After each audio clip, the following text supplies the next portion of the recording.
Avis vascular centre మన దేశంలోనే the best varicose vein hospital. Welcome to I dream media. So ఈరోజు మనం భారతీయం సత్యవాణి గారితో ఉన్నాము. వారితో స్పెషల్ చిట్ చాట్. అమ్మా నమస్తే. నమస్తే లక్ష్మి, బాగున్నావా? బాగున్నానమ్మా, చాలా దీపావళి శుభాకాంక్షలు. Thank you so much. మీకు కూడా చెప్పమ్మా. అంటే నేను రాగానే మీరు హోమం చేస్తూ కనిపించారు. అంటే నాకు చాలా ఆనందంగా, మనసుకి హ్యాపీగా అనిపించింది. ఇంట్లో ఎక్కడ చూసినా ఏసీలు లేవు. ఏంటి అసలు ఇది? నేను వేరే టాపిక్ అడగడానికి వచ్చాను. అసలు ఏంటి ఇంత న్యాచురల్ లివింగ్ ఏంటి అనేది ఒకసారి తెలుసుకుందాము. ఇది చూస్తేనేమో సిటీ నడిబొడ్డునుంది ఇల్లు, ఎట్లాగా మన పూర్వీకులు ఎలా బ్రతికారు, మన ఋషులు ఎలా బ్రతికారు, ఎలాంటి జీవన విధానాన్ని మనకు అందించారు. అలాగని పూర్తిగా ఋషుల్లాగాను మనం బ్రతకడం లేదు. కానీ ఆధునిక కాలానికి అవసరాన్ని బట్టి, అవసరాలు వేరు కోరికలు వేరు కదమ్మా. అవసరాలకు సరిపడా ఉన్నప్పుడు ఇంకెందుకు కోరికల్ని పెంచుకుని అవి ఇవి పెంచుకుని మళ్ళీ దాని తర్వాత మనమే కష్టపడి మళ్ళీ తీసుకెళ్ళి రోడ్ల మీద బారేసి వాళ్ళని చూస్తూ ఉంటాను. రోడ్ల మీద ఎక్కడ చూసినా సోఫా సెట్లు వాడేసి పారేసిన తర్వాత నిండిపోతున్నాయి. ఆ డంపింగ్ యార్డ్ తీసుకొచ్చి అంతా మన గుడి దగ్గర పారేస్తున్నారు.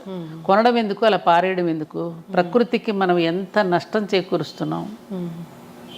కాబట్టి ప్రకృతిని ప్రేమించాలంటే ప్రకృతికి అనుగుణంగా మనం నడుచుకున్నప్పుడే కదా. ఇవాళ మనం వదులుతూ ఉన్నటువంటి కర్బన ఉద్గారాలని రోజు పేపర్లో రాస్తున్నారు, గ్లోబల్ వార్మింగ్ అని. దానివల్లనే కదా ఈ మధ్యన వస్తున్నటువంటి ఫ్లడ్స్ అవనండి, అకాల వర్షాలు కానివ్వండి, రకరకాలుగా చవి చూస్తున్నాం కదా. ఋతుపవనాలన్నీ కూడా గతులు తప్పుతున్నాయి కదా. ఎందుకని మానవ ధర్మం గతి తప్పుతోంది కాబట్టి, ప్రకృతికి అనుగుణంగా మనం నడుచుకోవడం లేదు కాబట్టి. అందుకని మనకి మనంగా ఉన్నంతలో మనం ఒక్కళ్ళమే ఆచరిస్తే సరిపోతుందా అని మనం అనుకోకుండా, కనీసం ముందు మనం చెప్పే ముందు మనం కూడా కొంతవరకు ఆచరించాలి అనేటటువంటి నేపథ్యం మాది. అందుకని ఎక్కువగా ఆడంబరాలకి పోకుండా, ఏ ఇంటికి వెళ్ళినా ఆత్మీయత కనిపిస్తుందా, ఆడంబరం కనిపిస్తుందా? ఇవాళ ఆడంబరమే కనిపిస్తుంది. ప్రతి ఇల్లు ఒక ఎగ్జిబిషన్గా ఉంటుంది. ఒక ఇంటికి వచ్చిన అతిథులకి ఆదరణ ఇచ్చే ఇల్లుగా ఎన్ని ఉంటున్నాయి ఇప్పుడు. అది ముట్టుకో, ఇది ముట్టుకో, అది పాడైపోతుంది, ఇది షో కేసుల్లో బొమ్మలు, షో కేసులు ఉండే ఇవే కదా మనకి ఎక్కువగా తారసపడేది. ఏ ఇంటికి వెళ్ళిన ఒకళ్ళని చూసి ఒకళ్ళు పోటీ పడి సామాన్లు పోగు చేసుకుని చివరికి వెష్టపడి తర్వాత ఆ సామాన్ల మీద ఏదో ఒక రోజున విసుగు పుట్టి ఎక్కడో బారేస్తారు. అంటే విషయలంపటాల్లో పడి ఇరుక్కుపోతున్నాం మనం కదా. అందుకని మనకి పెద్దలు అందించినటువంటి జ్ఞానం ఏదైతే ఉందో, సింప్లిసిటీ. అబ్దుల్ కలాం గారు మన దీనిలో నుంచి ఆయన ఏమంటారు దాన్ని, ప్రెసిడెంట్ భవన్ ఏమంటారు, ఢిల్లీలో రాష్ట్రపతి భవన్ నుంచి బయటకు వచ్చేటప్పుడు ఏం పట్టుకొచ్చారు? 4 కోట్లు, 4 పెన్నులు, 4 పుస్తకాలు. ఏ వస్తువులు ఉపయోగించుకోవాలి ఆయన. సింపుల్గా దేనికి అంటకుండా బ్రతికారు ఆయన. లాల్ బహదూర్ శాస్త్రిజీ కూడా అంతే. కాబట్టి దానిలో లెస్ లగేజ్ మోర్ కంఫర్టబుల్ అమ్మా. ఎంత లగేజ్ మనకు తక్కువ ఉంటే అంత కంఫర్ట్గా ఉంటాం. కానీ ఇప్పుడు అట్లా ఉండలేకపోతున్నామే. అదే చెప్తున్నాక కోరికలు పెంచుకోవడంతో పెంచుకున్నది ఏమైనా రోజు రోజుకి. అందుకని అమ్మవారి నామాలో ఉంటుంది చూడు, మనోరూపేక్ష కోదండ పంచ తన్మాత్ర సాయక. చెరుకుగడతో పోల్చారు. అమ్మవారు చేతిలో ఉన్న చెరుకుగడని మన మనసుతో పోల్చారు. అక్కడ మన మనసుకు చూడు, చెరుకుగడకి కడుపులు ఎలా ఉంటాయో ఒక్కొక్క కడుపు దగ్గరికి వచ్చేసరికి ఒక్కొక్క రుచి ఉంటుంది. వాళ్ళు ఏదో మామూలు టీవీ కొనుక్కుందాం, అది సరిపోలేదని మళ్ళీ పెద్ద ఇంచెస్, మళ్ళీ హోమ్ థియేటర్, రకరకాలుగా మనం కోరికలు పెంచుకుంటూ బంధించబడుతున్నామా లేదా? అవును. అందుకని అక్కడ ముడివేసి ఉంటుంది, అక్కడ చెరుకుగడ దగ్గర కూడా ఆ బంధింపబడుతున్నాడు. కోరికలు పెంచుకున్న కొద్దీ బయటకు వెళ్ళిన అమ్మ బీరువా తాళం వేసానా లేదా, ఇంటి తాళాలు వేసానా లేదా, ఎవరైనా వచ్చేమని పట్టు, ఇదే ఉంటుంది మనకి. బంధింపబడుతున్నాగా. అది ఏమీ లేనప్పుడు, అన్నీ వదులుచుకుంటూ ఉన్నప్పుడు దేనికి బంధింపబడంగా ఉన్నంతలో హాయిగా తృప్తిగా బ్రతకగలగడం అనేది మన జీవన విధానం. అందుకే పాల్ బ్రంటను భారతదేశం చూడాలని వస్తూ ఉన్నప్పుడు అక్కడ ఎవరో చెప్పాడు టైంకి, నువ్వు భారతదేశాన్ని చూడాలి అని అనుకుంటే కలకత్తాలోను, హైదరాబాద్లోను, చెన్నైలోను, ఢిల్లీలో కాదు, యోగుల కుటీరాలకు వెళ్ళి చూడు, భారతదేశం ఏంటో నీకు అర్థమవుతుంది అన్నట్టు. అంటే మనది భోగభూమి కాదు, మనది యోగ భూమి. ఇప్పుడు మారిపోయింది, అయితే మొత్తానికి మారిపోయింది కదా. ఇప్పుడు మారిపోయిందిగా పూర్తిగా. ఇవాళ అసలు మన భారతీయులు మనకు గర్వంగా చెప్పుకునే మనం ఇవాళ ఒక రకంగా సిగ్గుపడాల్సి వస్తుంది, బాధ కలుగుతోంది. ఊరికే గొప్పలు చెప్పుకుంటున్నాం, సారే జహాన్ అచ్చా, మేరా భారత్ మహాన్, చెప్పుకుంటున్నాం, కానీ ఎలా ఉంటున్నాం? ఇవాళ నిజంగా నేను చూస్తున్నాను, రీసెంట్గా నేను వెళ్ళి చూసి వచ్చినప్పుడు నాకు తెలిసింది ఏంటంటే పాశ్చాత్యులు ఎంత చెడిపోలేదమ్మా. వాళ్ళ విధానాలు చాలా బాగుంది. చక్క చూసిన వాళ్ళని చక్క అందంగా పలకరిస్తారు. ఎవరైనా you're so pretty, you're so beauty, how are you అంటూ చక్క పలకరిస్తున్నారు. మే హెల్ప్ యూ అని అడుగుతారు. చక్కగా చిరునవ్వుతో నవ్వుతూ ఉంటారు అందరినీ. ఇక్కడ అలాంటివి వాళ్ళు ఒక కమిట్మెంట్తో పని చేస్తారు, సమయపాలన పాటిస్తారు. మరి అవన్నీ ఉన్నాయి, అవి ఎందుకు నేర్చుకోమను? ఎవరైనా కొంచెం హైక్ వెళ్తుంటే వాళ్ళని ఎట్లా మనం దింపాలని చూస్తూ ఉంటాం ఇక్కడ కదా మ్యామ్. బాగా అంటే అమ్మా, బ్రిటిష్ వాళ్ళు అంతకుముందు ఇంకా ఎవరెవరు వచ్చి పరిపాలించిన వాళ్ళంతా వదిలిపెట్టినవన్నీ కూడా అంటుకట్టుకున్నాం వాటినే మనం అనుసరిస్తున్నాం. వాళ్ళ కళ్ళజోళ్ళని చూస్తున్నాం, వాళ్ళు ధరించినవి మనం కూడా ధరిస్తున్నాం. కాబట్టి మన భావజాలంలో దారిద్ర్యం ఏర్పడింది. భావదారిద్ర్యం అంటారే, అది బాగా వచ్చేసి ఆనాడు తెల్లవాడు నల్లవాడిని పీడిస్తే ఇవాళ భారతీయుడిని పీడించుకుంటున్నాడు. ఎవరో మనల్ని ఇచ్చేసారని అన్ని మతాల వాళ్ళు తిట్టుకుంటాం, కానీ మనకి మనమే ద్రోహం చేసుకుంటున్నాం. మన ధర్మాన్ని మనమే నాశనం చేసుకుంటూ ఎవరో వస్తున్నారని చెప్పి అనవసరపు ఆవేశపు రెచ్చిపోవడాలు, కేకలేయడాలు మొదలైంది. మనకి మనమే, ఎవరూ కాదు. అమ్మ, మీరు అన్నట్లుగానే చూస్తే ఈ మధ్యకాలంలో ఏదైనా ఫంక్షన్లు జరిగితే ఆడంబరాలు, షోకులు ఇవే ఎక్కువయ్యాయి, కానీ ఆప్యాయంగా పలకరించుకోవడం ఎక్కడా లేదు. అందులో కూడా ఫంక్షన్స్లో కూడా దూరంగా ఉన్న వాళ్ళు, అసలు రిలేటివ్స్ కాని వాళ్ళైనా ఏదో మాట వరుసకైనా పిలుస్తున్నారు, కానీ దగ్గర వాళ్ళు పేదవాళ్ళు అయితే వాళ్ళని పిలిచిన పరిస్థితులు ఎక్కడ కనపడట్లేదు. అది అవమానం చాలా. అంటే ఒక ఎగ్జిబిషన్ లాగా ఒక షో ఆఫ్ అయిపోయిందమ్మా. ఆప్యాయతలకి ఏనాడో తిలోదకాలు ఇచ్చేసేసారు. ఒకప్పుడు వివాహాలు జరిగిన బంధువుల ఇంట్లో ఒక నెల రోజుల ముందుగా వచ్చి ఒక సరసాలు ఆడుకుంటూ పిండి వంట, మా అందరి పెళ్ళిళ్ళప్పుడు మేము చూసినాయి. మేనమామల భార్యలు ముందుగానే రావడం, పిండి వంటలు చేయడం, ఒడియాలు పట్టడం, ఇంటికి చక్కగా రంగులు వేసుకోవడం, తీర్చిదిద్దుకోవడం, మళ్ళీ పెళ్లి కూతురు చేయడానికి నాన్నమ్మలో, బాబాయిలో, పెదనాన్నలో మళ్ళీ తీసుకుని వెళ్ళడం. అసలు ఆ ప్రేమలో ఆ ఆప్యాయతలు ఇప్పుడు లేవు. అమ్మాయికి కూర్చోబెట్టి వెళ్ళేటప్పుడు కూడా చక్క మంచి చెడు చెప్పడం. అమ్మ, మేమందరం కూడా కొత్తగా పెళ్ళయిన తర్వాత అందరం కూడా ఆటుపోట్లు ఎదుర్కొన్న వాళ్ళమే. ఎందుకంటే 2 రకాల కుటుంబాల సంబంధం కుదుర్చుకున్నప్పుడు రకరకాల అలవాట్లు ఉంటాయి, స్వభావాలు ఉంటాయి. వాటన్నింటినీ ఎదుర్కొని కొద్ది రోజులు ఓపిక పడితే చూడు బ్రహ్మాండంగా ఓర్చుకుంటే ఓరుగలు లభిస్తుందమ్మా అని చెప్పేవారు. ఇవాళ లేదుగా. ఎంత మటుకు ముందే ఫోటో షూట్స్, డేటింగ్లు, రకరకాలైనటువంటి కొత్త వింతలన్నీ వచ్చేసాయి. ఆ అక్షతలు వేసేటప్పుడు కూడా వెళ్ళిన వాళ్ళు చాలా దూరాల్లో పెట్టేస్తున్నారు కదమ్మా. ఇప్పుడు ఇంకేంటి డెస్టినేషన్ ఏమంటారు, డెస్టినేషన్ వెడ్డింగ్స్. అందుకే మన డెస్టినీ ఇలా తగలబడుతుంది. ఆ డెస్టినేషన్ వెడ్డింగ్స్ అని ఇక్కడ దూర ప్రాంతాల్లో పెట్టడం, అక్కడికి వెళ్ళి 4-5 రోజులు రావడం. ఆ అమ్మాయికి అబ్బాయికి చక్కగా ఏది పంచల్ ఫంక్షన్స్ అని, హాఫ్ శారీస్ ఫంక్షన్ అని పెడతారు. చివరికి హాఫ్ శారీ వేసుకోదు. ఆ ఫంక్షన్ పెట్టినప్పుడు కూడా మెహందీ ఫంక్షన్స్, కాక్టైల్ పార్టీస్. నువ్వు సంపాదించిన సంపదను ఖర్చు పెట్టడానికి ఎన్ని మంచి పనులు లేవు? అవును, బోలెడున్నాయి కదా. వాటన్నింటికీ మనసు రాదు. వీటికి మాత్రం విపరీతంగా ఖర్చు పెడితే మిగతా వాళ్ళలో అసూయ ద్వేషాలు ఎవరు ప్రబలింపజేస్తున్నారు? మనం కాదా? కాబట్టి ఈ అవలక్షణాలన్నీ కూడా కలియొక్క లక్షణాలమ్మా. ఇవన్నీ కూడా మనకి బాగా ప్రబలుతున్నాయి. ఇవన్నీ కొంత నివారించుకుంటే సమాజం అంతా ఆరోగ్యంగా ఉంటుంది. అయితే మహిళలు తమ ఆరోగ్యం గురించి తాము పట్టించుకోవట్లేదు. కొవ్వొత్తిలాగా కరిగిపోతూ ఉన్నారు, కానీ వాళ్ళ ఆరోగ్యం గురించి పట్టించుకోకుండా ఇంటిల్లిపాది ఆరోగ్యం గురించి పట్టించుకుంటూ ఉన్నారు. ఇప్పుడు రకరకాల క్యాన్సర్లు అనేవి వస్తున్నాయి. ప్యాడ్స్ వాడితే క్యాన్సర్ వస్తుందని చెప్తూ ఉన్నారు. బ్రెస్ట్ క్యాన్సర్ వచ్చింది, అది ఎప్పుడో లేట్ స్టేజ్లో తెలిసింది అని చెప్తూ ఉన్నారు. ఇవన్నీ కూడా ముందుగా గమనించుకునే పరిస్థితి ఉంది ఉమెన్కి. అంటే ఉమెన్ అంటే ఇలాగే ఉండాలా? తన గురించి తాను పట్టించుకోకుండా అందరి గురించి పట్టించుకుంటూ తాను ఇలా కరిగిపోవాలనేది మన శాస్త్రంలో. అమ్మా, చాలా వింత ప్రశ్న, తమాషాగా ఉంది. మంచి ప్రశ్నే వేసావు మొత్తానికి. నీకు ఈ విషయం తెలియాలి కాబట్టి. అసలు విమెన్ అనేది తనను గురించి తాను పట్టించుకుంటే సమాజం నిలవదమ్మా. తనను గురించి తాను పట్టించుకోకపోవడమే ఆవిడ గొప్పతనం. విన్నావా? అందుకని ఆరోగ్యంగా జీవించగలుగుతుంది. తనను గురించి తాను పట్టించుకుంటూ ఇతరులను పట్టించుకోకపోవడం మానసిక ఆరోగ్యం చెడిపోతుంది. తాను ఎప్పుడూ కూడా ఉదయం లేచిన అందరికంటే ముందు ఎవరు లెగుస్తారు ఇంట్లో? మన అమ్మ. అంతేనా? అందరికంటే ఆఖరిగా పడుకునేది ఎవరు? అమ్మే. ఎవరినెవరిని చూసుకుంటోంది? బిడ్డల్ని, భర్తని, కుటుంబాన్ని అలా పాలించుకోవడంలో వాళ్ళకి ఆనందం ఉంది. ఆవిడ అంటే పూల సంఖ్యలను ఆవిడే వేసుకుంది, ఎవరో వెయ్యలా. పూల సంఖ్యలవి తనకు తానే బంధించుకుంది తనను తాను ప్రేమలో. అటువంటి హార్మోన్స్ స్త్రీకి భగవంతుడు సృష్టికర్తే పెట్టాడు. అలా ఉండాలి. ఆ ప్రేమించకుండా ఉండలేని తనాన్ని, చెయ్యకుండా ఉండలేని తనాన్ని, వండి పెట్టకుండా ఉండలేని తనాన్ని భగవంతుడు స్త్రీకి ప్రసాదించాడు. కాబట్టి ఆవిడ పూజనీయురాలు అయ్యింది, ఆరాధనీయురాలు అయ్యింది. అందుకని స్త్రీలకు పూజ చేశారు, కానీ ఎక్కడన్నా పురుషులకు పూజ చేశారా? సువాసిని పూజ, కన్యా పూజ మన దసరా నవరాత్రులలో పురుషుడికి ఎక్కడ చేయలేదు. ఎందుకని స్త్రీలకు పూజ చేశారు?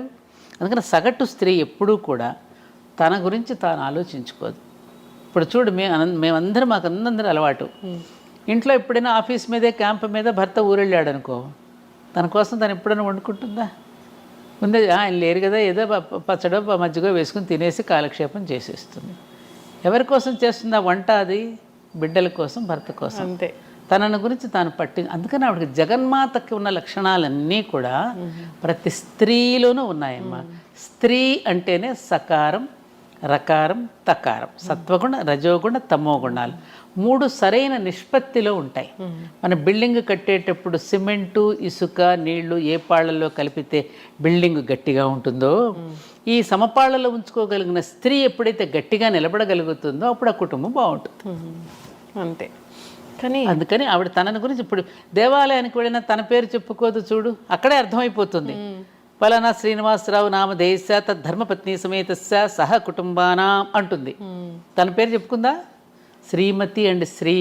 కానీ అన్నింట్లోనూ ఆవిడికే పెద్దపీట వేసింది వేదం. భార్యాభర్తలు, పార్వతీ పరమేశ్వర్లు, ఏమ్మా సీతారాములు అనేది మిస్సెస్ అండ్ మిస్టర్ అని. అక్కడ మిస్టర్ అండ్ మిస్సెస్ అంటారు ఆ దేశాల్లో, మనకి శ్రీమతి అండ్ శ్రీ అంటారు. శ్రీవారికి మతి తెచ్చేది ఆవిడే, మతి పోగొట్టేది ఆవిడే, రెండు ఆవిడే. 2 రకాలుగానే ఆవిడే ఉంటుంది. కాబట్టి నువ్వు అనుకున్నట్టుగా స్త్రీ తనను పట్టించుకుంటే కుదరదు. ఇప్పుడు తనను గురించి తాను పట్టించుకుంటున్నారు కాబట్టే బిడ్డలు అనాథలవుతున్నారు.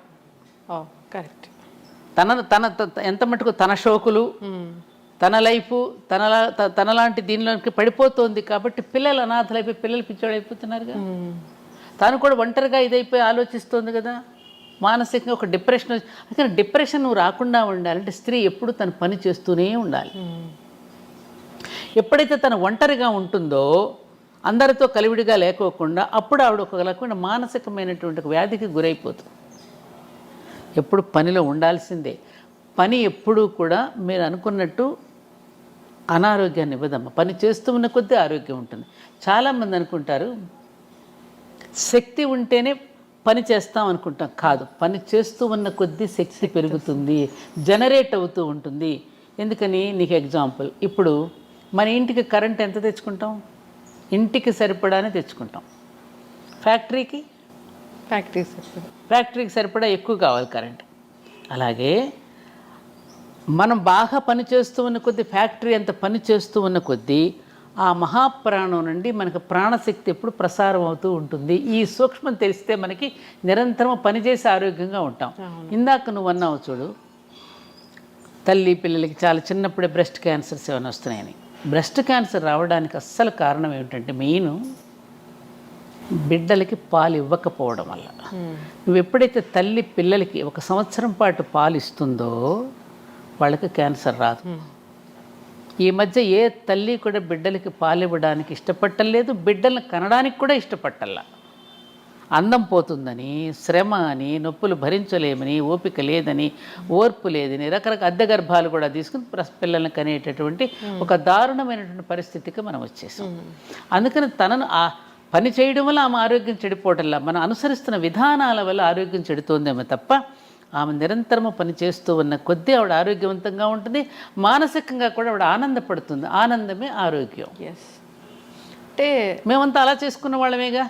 మా అమ్మలు, మా అత్తగారులు వాళ్ళందరూ కూడా నిరంతరం బిడ్డల కోసం, భర్త కోసం పని చేసి వాళ్ళందరూ అలసిపోయి అలసటలోనే ఒక ఆనందాన్ని పొంది పనిలోనే విశ్రాంతిని పొందిన వాళ్ళు. ఇవాళ ఏది ఇప్పుడు చేస్తున్నటువంటి ఆధునిక యువతలు చేసే ఉద్యోగాలు కొంత స్ట్రెస్కి గురవుతున్నారు. మన ఇంట్లో మనం చేసుకుంటామమ్మా, చేసుకున్నంతసేపు చేసుకుని కాసేపు విశ్రాంతి కావాలంటే మనం విశ్రాంతి తీసుకుంటాం.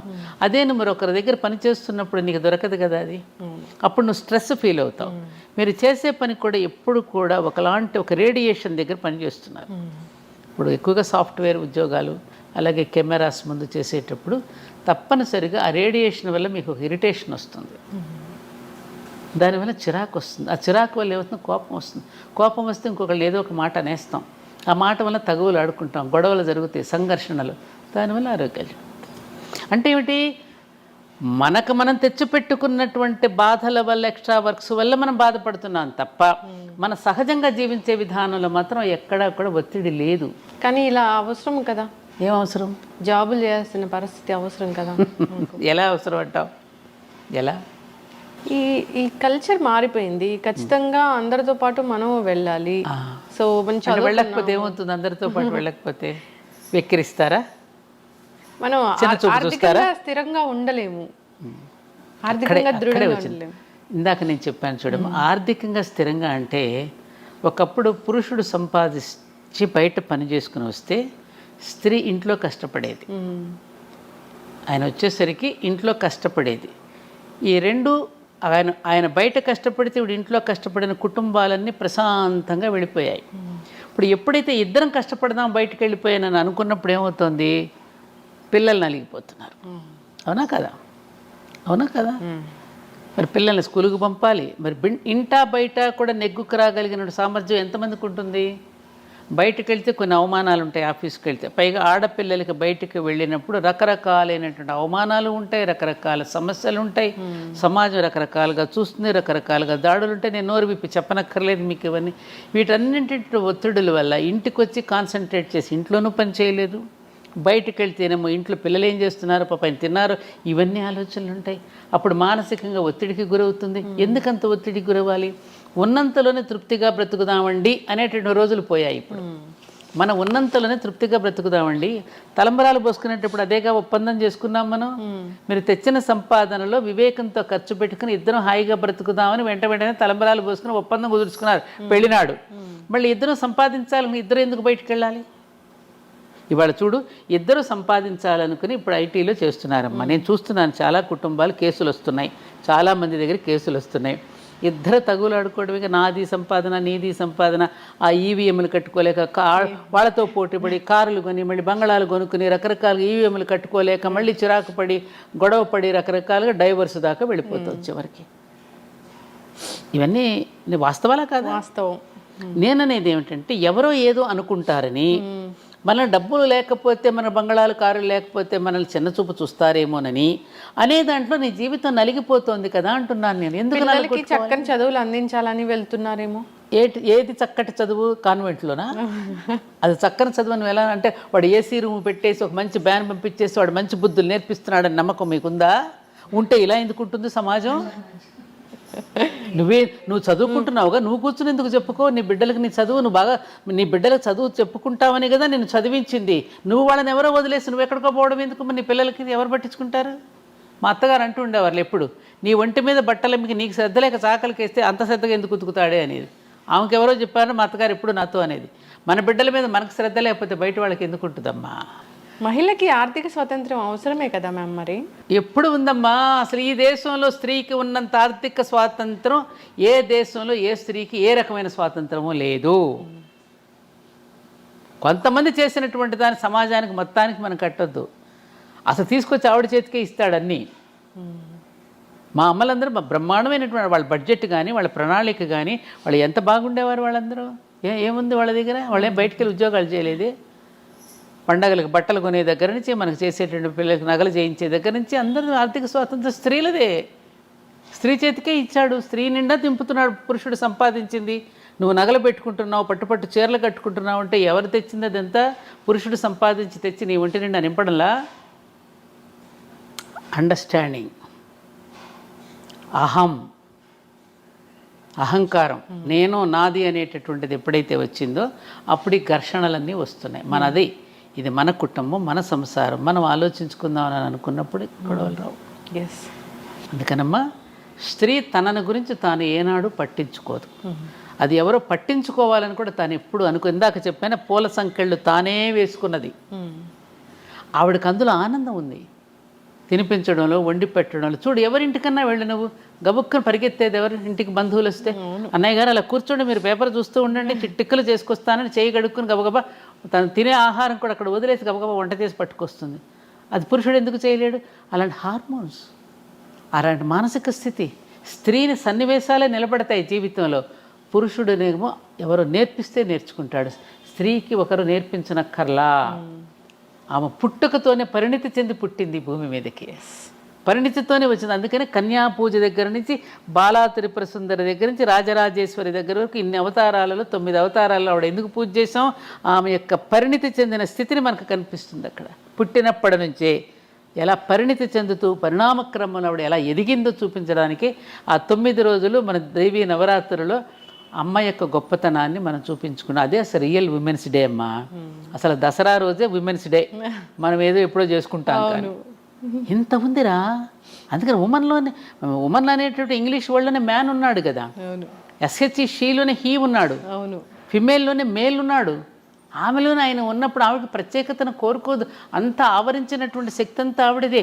యాదేవి సర్వభూతేషు శక్తి రూపేణ సంస్థిత, మాతృరూపేణ సంస్థిత, దయారూపేణ, లక్ష్మీ రూపేణ, జాతి రూపేణ, నిద్రారూపేణ, క్షుధారూపేణ. ఆకలి రూపంలో ఉన్నది ఆవిడే, నిద్ర రూపంలో ఉన్నది ఆవిడ. అందుకే నిద్రాదేవి అంటాం మనం.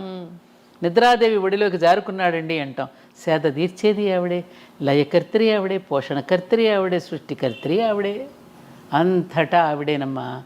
తన యొక్క శక్తిని తాను తెలుసుకోలేక పాపం బాధపడుతోంది. ఆమె యొక్క శక్తిని నువ్వు జాగృతం చేస్తే, ఆవిడేమిటో ఆవిడికి తెలియచేస్తే, అలా తెలియచేయబడే వీళ్ళందరూ కూడా ఆయుధాలు ఇచ్చారు. అందుకని ప్రతి పురుషుడు కూడా ఆమె యొక్క శక్తిని గుర్తించి తగినటువంటి ప్రోత్సాహాన్ని ఇస్తే ఆవిడ చేయలేనిదేది లేదు.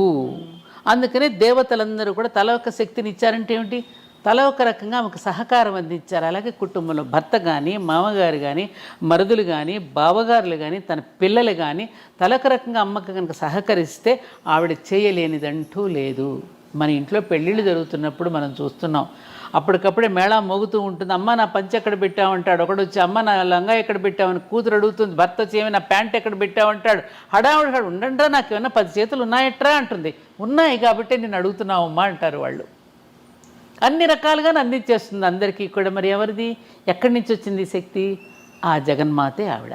అందుకని నేనేమంటానంటే, ఇప్పుడున్నటువంటి ఆధునిక యువతులకి వాళ్ళల్లో ఉన్నటువంటి ఆ శక్తిని ఒక్కసారి జాగృతం చేస్తే వాళ్ళు వండర్స్ చేస్తారు. వాళ్ళ సునీత విలియమ్స్ గురించి వింటున్నాం. అలాంటి సునీత విలియమ్స్ లాంటి పిల్లల్ని ఎంతోమంది వాళ్ళు ఎన్నో రకాలుగా పైలట్స్ అవుతున్నారు, అన్ని రంగాల్లో రాణిస్తున్నారు. అంటే ఆవిడ చేయలేనిదంటూ ఏమీ లేదు. కాకపోతే మన భారత స్త్రీకి ఉన్న గొప్పతనం ఏమిటంటే, ఎప్పుడు పురుషుడికి క్రెడిట్ ఇవ్వాలని కోరుకుంటుంది. అది ఆవిడ గొప్పతనం. తాను నేపథ్యం అని ఉంటుంది, పురుషుడిని ముందు నిలబడుతుంది, పురుషుడిని సమర్థుడిని చేస్తుంది, తాను వెనక ఉంటుంది. అది మన స్త్రీ యొక్క గొప్పతనం. ఎస్, అంత క్రెడిట్ ఇచ్చినా కానీ అక్కడక్కడ మనం చూస్తూ ఉన్నాము స్త్రీకి అవమానం జరుగుతుంది. సో మంచిగా ఉన్న రోజులు ఉంటూ ఉన్నారు, భార్యాభర్తలు చెప్పకపోతూ. అలా స్త్రీని ఎవరైనా పురుషుడు అవమానపరుస్తున్నాడు అంటే అక్కడ పెంచిన తల్లిది తప్పు. అవమానపరుస్తున్నాడు అంటే పెంపకంలో ఏదో తప్పు ఉంది. ఏ స్త్రీ అయితే పెంచుతోందో స్త్రీయే కదా, స్త్రీని అవమానపరచకూడదుగా. అవును. కాబట్టి అక్కడ మారవలసింది కూడా మళ్ళీ స్త్రీలే. పురుషుడి పట్ల బాధ్యత పడవలసింది కూడా స్త్రీయే. తయారు చేస్తున్నది నువ్వే అతడిని. కాబట్టి అతడు ఏదైనా తప్పు చేస్తున్నాడు అంటే అది ఎక్కడ మనలోనే తప్పు ఉన్నది. You have to agree. నువ్వే కదా నేర్పిస్తున్నావు పుట్టినప్పటి నుంచి వాడికి. అంటే భర్త భార్యకు విడాకులు ఇస్తే తల్లిదే తప్పు అమ్మా చెప్పాలి వాడికి. అంటే వాడిని పరివర్తన తీసుకొచ్చి మార్చాల్సింది తల్లే కదా. తల్లి తండ్రి విలువలతో పెంచాలి కదా. ఎవరే తప్పురా, నువ్వు మంత్రపూర్వకంగా స్వీకరించావు ఆనాడు, తప్పు ఇలా చేయి అని చెప్పి అతనిలో పరివర్తన తెచ్చుకోవడానికి ప్రయత్నం చేయాలి తప్ప ఠకీమని చిన్న చిన్న కారణాలకి ఆ విధంగా విడిపోయి ఇవాళ వివాహాలు చేసుకోవడానికి భయపడే పరిస్థితి వచ్చింది. వివాహాలు చేసుకోమంటున్నారు. లివింగ్ టుగెదర్ అనేటువంటి ఒక దరిద్రపు కల్చర్ వచ్చేసింది. ఒకటని కాదు, 60 ఏళ్ల తర్వాత భార్యను వదిలేసి 30 ఏళ్ల యువతితో ఉంటున్న వాళ్ళని చాలా మంది చూసాము. అంటే ఆ యువతలు ఎలా వస్తున్నారు అనేది కూడా అర్థం కాని పరిస్థితి. వస్తలేదు. అదే మారిపోయింది. అంటే సమాజంలో వ్యక్తుల యొక్క మనసులో రకరకాలుగా వచ్చినవి. కాలం అదే, కాలంలో మార్పు రాలి. అందరూ కాలాన్ని నిందిస్తున్నారు. కాలం, అదే సూర్యుడు, అదే చంద్రుడు, అదే గాలి, అయ్యే పంచభూతాలు. మారింది నువ్వు. అనవసరపు కోరికలు పెంచుకుని ఒకరితో ఒకటి కంపేర్ చేసుకుని, కంపారిజన్ బాగా ఎక్కువైపోయింది. ఆ కంపారిజన్తో రకరకాలుగా వేషభాషల్లో వేసుకుంటున్నటువంటి మార్పులు మనసులో రావటల్లా. అందుకే మన భర్తృహరి లాంటి వాళ్ళు ఎటువంటి పద్యం, వాగ్భూషణం భూషణం అన్నారు. ఏవి నీకు ఆభరణాలు? మంచి గుణాలే ఆభరణాలు. ఒక మంచి మాట కానీ, ఒక చక్కగా మాట్లాడటం కానీ, పెద్దలను గౌరవించడం కానీ, చెప్పిన మాటకి వినయంగా వినడం కానీ. ఎందుకని కరువు అవుతుంది? స్కూల్ ఎడ్యుకేషన్లో చెప్పరు. మోజు పెంచుకున్నాం, మనం పరాయి భాష మీద మోజు పెంచుకున్నాం, పరాయి దేశాల మీద మోజు పెంచుకున్నాం. మనదైనటువంటి కల్చర్, మన ఋషుల యొక్క సంతానం. మనం వేరే దేశాలకి మన దేశానికి తేడా ఉంది. ఋషులు మనకి ఏదైతే చెప్పారో వాటిని మనం ఆచరించటం అనేది మన పూర్వీకుల నుంచి మనకు వచ్చింది. అదే మనం ఆచరిస్తూ వచ్చినంతకాలం జీవితాలు చాలా బాగున్నాయి. అది వద్దనుకున్నాం కదా. ఋషులు ఎవరు? వాళ్ళకే తెలియదు. రామాయణం తెలియదు, భారతం తెలియదు, భాగవతం తెలియదు, ఉపనిషత్తులు అంటే ఏమిటో తెలియవు, శతక పద్యాలంటే ఏమిటో తెలియవు, నీతి వాక్యాలంటే ఏమిటో తెలియవు. మరి ఏం చేస్తారు? నీతి వాక్యాలు తెలియనప్పుడు బూతులే మాట్లాడతారు. అవును. కనీసం నేను పిల్లల్ని క్వశ్చన్ చేస్తున్నాను, ఏం చదువుతున్నావు నాన్న? 6th అంటాడు.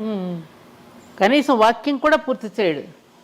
6th 7th అంతే. 6th క్లాస్ చదువుతున్నాను నాన్నమ్మ అని కూడా అన్నాడు. పూర్తిగా ఆ మాటకు కూడా వాడికి బద్ధకమే. ఇవి ఉన్నాయి కదా చేతిలో. పిల్లలు నేర్పారు. తప్పురా, పెద్దవాళ్ళతో అలా మాట్లాడకూడదు, నిండుగా చక్కగా నమస్కారం చేసుకుని చక్కగా చెప్పాలని ఎవరు చెప్తున్నారు? పెద్దవాళ్ళు. ఇలా పోతే ముందు ముందు అసలు ఏం జరుగుతుందో. తిరగబడుతుంది, మళ్ళీ వచ్చేస్తుంది. అలా అని కంగారు పడుకు నువ్వు. తప్పకుండా మార్పు వస్తుంది. ఎవరికి వాడికి పైదాకా పోతాడమ్మ, పీక్కి ఏమీ లేదు ఇక్కడ అనుకుంటాడు, మళ్ళీ వెనక్కి కొడతాడు. అంటే మళ్ళీ బ్యాక్ టు పెవిలియన్ అనమాట. మళ్ళీ పాత రోజులకి వెళ్ళిపోవాలని. కోవిడ్ వచ్చినట్లుగా. ఇప్పుడు అమెరికాలో వెళ్ళారు, అక్కడంతా బాగా ఇదిగా ఉంది. ఇప్పుడు అక్కడి నుంచి మళ్ళీ స్వదేశానికి పోదాం అంటారు. స్వదేశానికి ఇట్లా పట్టణాల్లో ఉన్న వాళ్ళందరూ ఇరుకుని పడి ఇక్కడ ఏం బాగాలేదండి, మన పల్లెటూరుకి మనం పోదాం అనుకుంటారు. ఆ రోజులు వస్తాయి. నేను చెప్తున్నాను కదా, మళ్ళీ పల్లెలకు వెళ్ళిపోయే రోజులు వస్తాయి. పట్టణాల నుంచి, విదేశాల నుంచి మళ్ళీ స్వదేశానికి వచ్చే రోజులు వస్తాయి. సైకిల్ అమ్మ ఇదంతా ఒకలాంటి సృష్టి యొక్క పరిణామంలో ఇక జరగదేమో అనిపిస్తుంది, కానీ జరుగుతుంది. ఈ జరిగే దీంట్లో వచ్చేటటువంటి సన్నివేశాలను మనం సరిగ్గా అర్థం చేసుకుని మన జీవితాలను మళ్ళీ కొంచెం ప్రయత్నించేద్దాం. అనేక రకాల ప్రయత్నాలు చేస్తున్నారుగా పెద్దవాళ్ళు. తప్పకుండా వస్తుంది. మనం నిరాశపడకుండా వెళ్ళాలి. ఇన్నేళ్ళ జర్నీ మీది. అసలు మార్నింగ్ నుంచి ఈవినింగ్ వరకు అసలు మీ లైఫ్ స్టైల్ ఎలా ఉంటుంది? ఏం తింటారు? ఎన్ని గంటలు నిద్రపోతారు మీరు? నాకు ఈ మధ్యన కొంచెం కరోనా వచ్చిన తర్వాత కాస్త హెల్త్లో చిన్న మార్పులు వచ్చాయి. సడన్గా బీపీ డౌన్ అవ్వటం, పెరగడం.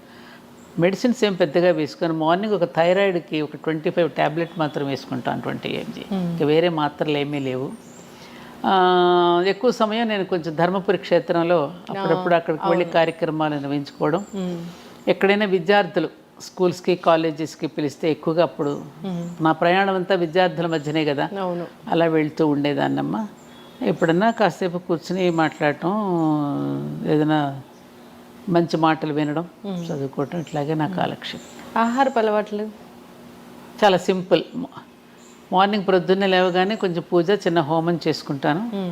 తర్వాత కొంచెం ఇడ్లీయో ఉప్మాసం, చిన్న అల్పాహారం తీసుకుంటాను. మళ్ళీ మధ్యాహ్నం భోజనం, మళ్ళీ సాయంకాలం అల్పాహారం. ఒక్కొక్కసారి ఉదయం తినకపోతే సాయంత్రం మళ్ళీ అల్పాహారం. నాకు భోజన వేళల్లో కరెక్ట్ వేళలంటూ ఉండవు. అది కొంచెం ఆ డిసిప్లిన్ లేదు. ఎప్పుడెక్కడ వెళ్ళొస్తుంటాను కదమ్మా, టైం కానీ టైం. బయట ఎక్కడ తినను. ఎంత లేట్ అయినా ఇంటికి వచ్చే భోజనం చేస్తా. ఫంక్షన్స్కి వెళ్ళినా పెద్దగా భోజనం చేయను ఎక్కడ. ఇంటికే వచ్చి పెరుగన్నమో, ఆవకాయ పచ్చడి అంటే బాగా ఇష్టం. ఆవకాయ పచ్చడి, పెరుగన్నం ఇష్టపడతా అంతే. ఎప్పుడైనా మీకు కోపం వచ్చిందా? ఎందుకు రాదు? కోపం వేరు, క్రోధం వేరురా. కోపం అనేది షార్ట్ డిసీజు, క్రోధం అనేది లాంగ్ డిసీజు. కోపం అనేది కోపం రావాలి. కోప్పడ్డారండి అని ఎందుకంటే మందలించటం రావాలి కదా. పగలు ఉండవు, పగ ఉండదు, వాళ్ళ మీద క్రోధం ఉండదు. తప్పు చేసినప్పుడు కోప్పట్టం అనేది ఉంటుందిగా, కోపం వస్తుంది అవసరానికే. అంతేగా చీటికి మాటికి కోపాలు తెచ్చుకోవడం. వీలున్నంత వరకు అందరినీ ప్రేమగా ఆదరిస్తాను, ప్రేమగా పలకరిస్తాను. ఈ కుటుంబం అంతా నాదే అనే ఫీలింగ్ నాకు ఉంటుంది, జగమంతా కుటుంబం నాదే అనేటటువంటి ఫీలింగ్తో మా అమ్మగారికి ఉండేది, నాకు కూడా అదే వచ్చింది. అందరినీ ప్రేమించే హృదయం, ప్రేమతో ఉంటాను వీలైనంత వరకు. ఎవరి మీద, ముఖ్యంగా నాకు భగవంతుడు ఇచ్చిన పెద్ద వరం, ఎవరి పట్ల నేను ఎక్కడ అసూయ చెందను. అందరూ బాగుంటే చూసి ఆనందపడుతూ ఉంటాను. ఎప్పుడు అందరినీ చూసి ఆనందపడితే ఈ కుటుంబం అంతా నాదే అనుకున్న వాళ్ళకి ఏ జబ్బులు రావు. అందుకే నాకు దీర్ఘవ్యాధులు లేవు. ఆ కరోనా ఒకటి వచ్చి ఇబ్బంది పెట్టింది కానీ ఇంకా వేరే జబ్బులు లేవు. ప్రస్తుతం అంతా హ్యాపీగా ఆనందంగా ఉన్నానమ్మా. ఇంటికి ఎవరో ఒకళ్ళు వస్తూ పోతూ ఉంటారు, అతిథులు అభ్యాగతులు వస్తూ ఉంటారు, వాళ్ళతో టైం గడుస్తూ ఉంటుంది. ఏదో వాళ్ళు ఏదో కష్టాలు చెప్పుకోవడానికి అప్పుడప్పుడు స్నేహితులు వాళ్ళు వస్తుంటారు. అలా రోజులు గడిచిపోతున్నాయి. ఎప్పుడైనా ఏదైనా మనసుకు బాధ కలిగించే సందర్భం ఏదైనా వచ్చిందా? అంటే అవమానించారు అని బాధపడింది ఎప్పుడైనా ఉందా? ఇట్లే ఉన్నాయి, ఉంది. ఎట్లా మర్చిపోతారు దాన్ని? మర్చిపోవాలి. ఇప్పుడు ఎవరో పెద్ద ఆయన పేరు గుర్తు రావట్లేదు. ఏమండి మనం ఆ మాటే గుర్తు చేసుకుంటా. ఇప్పుడు ఎవరైనా మన అవమానపరిచి మాట్లాడితే మళ్ళీ వాళ్ళని ఎందుకండి మీరు ఇట్లా గౌరవిస్తారని నన్ను అడుగుతారు. అవమానించిన వాళ్ళని ఎందుకు మీరు ఇట్లా గౌరవిస్తారని అడిగితే ఆయన ఒక చెప్పిన సమాధానం, చూడు కుక్క చెప్పు తింటుందని మనకు తెలుసు, కానీ ఇంటికి వస్తే దానికి చెప్పులు అన్నమే పెడతాం కదా. అది గుర్తు చేసుకుంటా. అలా ఏంటంటే పెద్దలు చెప్పినటువంటి మాటలు మనకి ఆ విధమైనటువంటి ఒక దీన్ని ఇస్తూ ఉంటాయమ్మా. అందుకని మనం అవమానిస్తున్న వాడిని కూడా మనం ప్రేమిస్తూ ఉంటే ఏదో ఒకరోజు తప్పకుండా వాళ్ళలో పరివర్తన వస్తుంది. నాకు ఆ నమ్మకం ఉంది. అందుకని ప్రతి మనిషి జీవితంలో అవమానాలు పడని వాళ్ళు ఎవరు? ఇంకొకటి ఏమిటంటే మా మాస్టర్ గారు ఎప్పుడనేవారు, నిన్ను పరిహసిస్తున్నవాడు అవమానపరుస్తున్నవాడు కూడా పైవాడేనని తెలుసుకో. అంటే భగవంతుడే. ఎందుకని నువ్వు ఎంతవరకు నిలబడగలవో నిన్ను కుదిపి చూస్తున్నాడని అర్థం చేసుకో. కాబట్టి పరిహసిస్తున్నవాడు కూడా పైవాడే. ఎస్, ఇలాంటివన్నీ మనకు గుర్తొచ్చాయనుకో మనల్ని మనం తట్టుకోగలుగుతాం. మనల్ని మనమే ఇట్లా తట్టుకుంటాం. కొంచెం ఓపిక పట్టు. ఇంకొకటి కూడా ఉంది, రుద్రాధ్యాయంలో మనం చెప్పేటప్పుడు జంబే దదామి అని వస్తుంది ఆఖరిలో. మనం తప్పు చెయ్యకపోయినా మనల్ని అవమానిస్తూ ఉంటారు, నిందిస్తూ ఉంటారు కదా, అలాంటి వాడిని జంబే దదా శివుడి నోట్లో వేసేయమన్నాడు. ఆ మంత్రం అనాలా? అట్లా మంత్రం ఉంది అధ్యాయంలో, పూర్తి మంత్రం నేను సడన్గా గుర్తు రావట్లేదు, కానీ ఆఖరిలో జంబే దధామి అని అంటాడనమాట. నేను తప్పు చెయ్యకపోయినా నన్ను అవమానించాడు అనుకో, ఇంకా నేనేం చేస్తాను? మన పెద్దవాళ్ళ మామ ఆడు పాపం వాడే అనుభవిస్తాడులే అంటాం కదా, అలా అనమాట. జంబే దధామి. నిజంగానే అనుభవిస్తారా? ఎప్పుడో డెఫినెట్గా. ఈ మధ్యకాలం కొంచెం తొందరగా పెంచాడు. ఆయనకు కూడా బాగా ఎక్కువైపోయినాయి కేసుల పైన. అందుకని ఈ మధ్యన కొంచెం చిత్రగుప్తుడికి చెప్పినట్టున్నాడు, రే చాలా పేరుకుపోతున్నాయి, సుప్రీంకోర్టులో కూడా అలా కేసులు తొందరగా క్లియర్ చేస్తే బాగుండు. ఇక్కడ చేయటం లేదు కానీ పైవాడు మాత్రం ఈ మధ్యన కొంచెం వేరే సెక్షన్ పెట్టి ఇప్పటికిప్పుడే అనుభవించేటట్టు చేస్తున్నాడు. ఈ చోట కర్మ, ఈ చోట ఈ రోజే చేస్తున్నాడు. మొదలు పెట్టాడు కొంచెం అక్కడ కొత్త జీవో పెట్టాడు యమధర్మరాజు కూడా. కర్మలు చేసే వాళ్ళు కూడా నిజంగా వెనకాడకుండా ఏమవుతుంది చేస్తే. ఇంకా ఇదొకటి ఉంది, చెడ్డ పనులు చేసిన వాళ్ళకే మంచి జరుగుతుందని, మంచి చేసే వాళ్ళకి ఎప్పుడు కష్టాలు ఉంటాయని. అంటే ఈ పరిపాలిస్తున్నది కలిపురుషుడు కదమ్మా. ఇప్పుడు కలిపురుషుడు చెడ్డవాళ్ళకి బాగా దోహదం చేస్తాడు, చెడు పనులు చేయటానికి మరింతగా దోహదపడతాడు కలి. ఇప్పుడు కలిపురుషుడు పరిపాలనలో ఉన్నాం మనం, ఇది కలియుగం కదా. మంచి వాళ్ళందరికీ ఒకటేం చెప్పాడు, భగవన్ నామస్మరణ. మంచి వాళ్ళ జోలికి రాలేడు కలిపురుషుడు. అట్లాగే నిబద్ధతతోనూ అలాగే నియమనిష్టలతో ఉన్నవాడిని కలి దరికి కూడా చేరలేడు. సీతాదేవి కనుక గడ్డి పరక వేస్తుంది చూడు, రావణాసురుడు తన దరికి చేరకుండా. అలా ఆ మంత్రం ఏదైతే ఉందో ఇప్పుడు ఆమె రాముడిని స్మరిస్తూ ఉంటుంది కదా సీతమ్మ, అందుకని గడ్డి పరక అడ్డం పెడుతుంది. అలాగే ఎప్పుడు కూడా భగవన్నామ స్మరణలో ఉన్నటువంటి వాళ్ళని కలిపురుషుడు ఏమీ చెయ్యలేడు. అందుకని కలవు కేశవ కీర్తన, కలియుగంలో ఒక భగవన్నామ స్మరణ ఒక్కటే శరణ్యం మనకి. అలాంటి భగవన్నామ స్మరణలోనూ భగవత్ సేవలో ఉన్న వాళ్ళని కలి దరికి చేరలేడు. అందుకని అలా మంచి వాళ్ళందరికీ భగవంతుడు ఉంటాడు. కాబట్టి దయచేసి మనం ఎక్కడా కూడా నిభాయించుకునే ఉండాలి తప్ప చెదిరిపోయి అయ్యో వాళ్ళలాగా కూడా మనం అయిపోతేనే బ్రతకగలమని అనుకోకూడదు. ఇప్పుడు మీకు ఎగ్జాంపుల్, కౌరవుల పక్షాన ఎంతమంది ఉన్నారు? సైన్యమంతా నారాయణ సేన దగ్గర మొత్తం కౌరవుల పక్షానేగా ఉంది. పాండవులు అనే 5గురు పక్షాన ఎవరున్నారు? భగవంతుడు ఒక్క కృష్ణుడు అనేవాడే ఉన్నాడు. చివరికి గెలిచింది ఎవరు? పాండవులేగా. నీతిగా నిజాయితీగా పాండవుల్లాగా బ్రతికితే శ్రీకృష్ణుడు అనేవాడు మన పక్కన ఉంటాడు. ఈ ధైర్యంతో మనం బ్రతికేస్తే ఎప్పటికైనా విజయం మంచి వాళ్ళకే. ఎస్. అది ఆ తత్వం మనకు బోధపడాలి అంటే సద్గోష్ఠి, సద్గ్రంథ పఠనము, సత్సాంగత్యము, సత్పురుషుల యొక్క కలయిక ఇవన్నీ ఉంటే ఆ ధైర్యంతో మనం బ్రతికేస్తాం. ఉన్నంతలో హాయిగా బ్రతకగలమమ్మ మనం.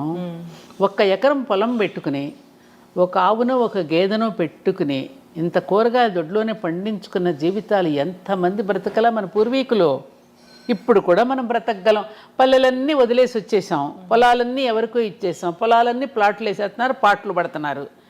మరి మన జీవన విధానం మార్చుకోకుండా కష్టాలు ఎవరో పెడతాం ఏంటమ్మా? కష్టాలు మనకు మనం తెచ్చుకుంటున్నాం తల్లి.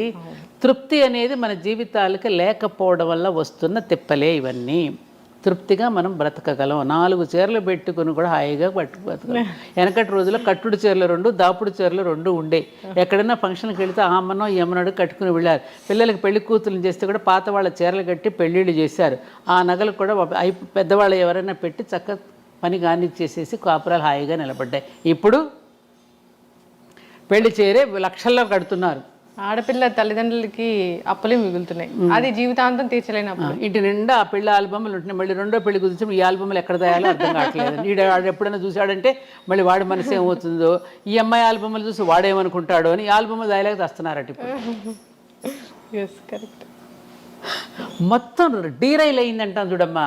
మొత్తం జీవితం పట్టాలు తప్పిపోయిందమ్మా. మానవ జీవితం పట్టాలు తప్పిపోయి జీవితం ఏడిస్తే ఏం లాభం? నువ్వు మళ్ళీ పట్టాలకు ఎక్కువ పెద్దలు చెప్పిన బాటలోకి మళ్ళీ వెళ్ళు, అప్పుడు నీ జీవితం బాగుంటుంది. ఎస్, ఖచ్చితంగా. మన రూట్స్ మనం మర్చిపోకూడదు, వెళ్ళాలి. పైగా జీవన విధానం ఎలా ఉంటే బాగుంటుందో అని చెప్పినటువంటి పుణ్యభూమి, జ్ఞానభూమి మన దేశమే విశ్వగురు స్థానంలో ఉండి ప్రపంచానికి తెలియజేసింది. చాలామంది అవి తీసుకుని ఆచరిస్తున్నారు విదేశాలలో. మనం ఆచరించటలా. మనలాగా తిండిని పోగు చేసుకుని పిల్లల కోసం ఆస్తులు పెట్టి అట్లా చేయరు అక్కడ దేశాల్లో.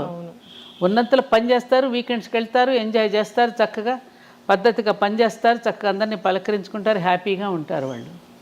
అందులో కొన్ని వాళ్ళు తీసుకుని ఆచరిస్తున్నారు, హ్యాపీగా ఉన్నారు కదా వాళ్ళంతా. ఇప్పుడు మన దాంట్లోకి వచ్చేస్తున్నారు. ఇస్కాన్కి వెళ్ళండి, జగన్నాథ రథయాత్రలు పాల్గొంటున్నారు, బ్రహ్మాండంగా సంగీతాలు పాడుతున్నారు, డాన్సులు వేస్తున్నారు. శ్రీకృష్ణ మనం కూడా చదవనంత అందంగా రుద్ర నమ్మక చమకాలు చదువుతున్నారు. భారతీయతను ప్రేమిస్తున్నారు ప్రపంచ దేశాలలో. ఆనాడు వివేకానందుడు చెప్పినటువంటి వాణి ఇంకా ఆగలదు, ఇంకా మొగుతూనే ఉంది ప్రపంచ దేశాల భారతదేశం యొక్క గొప్పతనాన్ని. మరి మనం ఎందుకు తెలుసుకోవటం? చిన్న దానికి తగువలు, మత గొడవలు, కుల గొడవలు ఏమిటివన్నీ? కులాల మధ్య మతాల మధ్య చిచ్చు పెట్టుకుని మనం ఇప్పుడు ఈ మధ్య మళ్ళీ స్టార్ట్ అయింది. ఒకటమ్మా, ఏం చెప్తున్నాడు అనుకున్నప్పుడు ధర్మం గుర్తుకొస్తుందమ్మా. ఎవరు చెప్తున్నారు అన్నప్పుడు మతం గుర్తొస్తుంది. అలా వ్యక్తుల పేర్ల మీద మతాలు పెట్టేసి మధ్యలో చిచ్చులు పెట్టేసి ఎవరి ఇంటర్ప్రిటేషన్స్ వాళ్ళు ఇచ్చేస్తున్నారు, ఎవరి నిర్వచనాలు వాళ్ళు చెప్పేసి గందరగోళం సృష్టించేస్తున్నారు. ఏం చెప్పాడు అనేది ధర్మం, ఎవరు చెప్తున్నారు అన్నప్పుడు మతం పుట్టింది. మనది సనాతన ధర్మం, ఎటర్నల్ ధర్మ.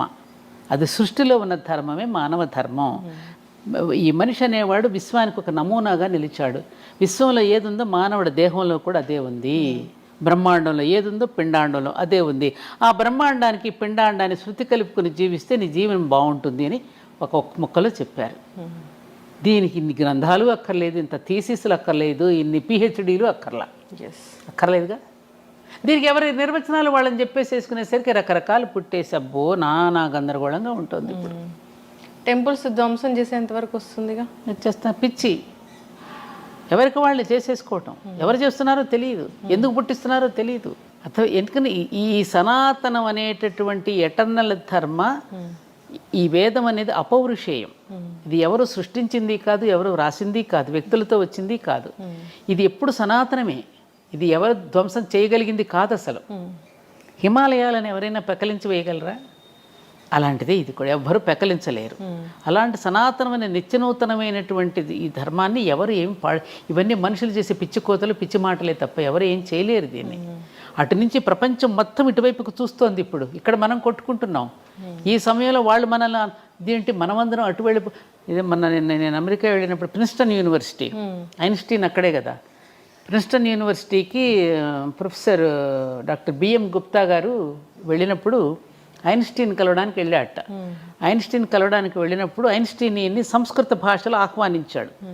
ఆహ్వానిస్తున్నప్పుడు పాపం ఈయనకి ప్రతిస్పందన చెప్పలేకపోయాడు సంస్కృతంలో. ఆయన ఆశ్చర్యపోయి భారతదేశంలో నుంచి సంస్కృతానికి మూలమైనటువంటి భారతదేశం వచ్చినటువంటి మీరు సంస్కృతంలో మాట్లాడలేకపోవడం ఏమిటి? రండి, నా లైబ్రరీలో అన్ని సంస్కృత గ్రంథాలు ఏమున్నాయి, భగవద్గీత ఉంది, వాటిని బట్టే కదా నేను ఇవన్నీ కూడా కనుగొనగలిగానని అన్నాడట.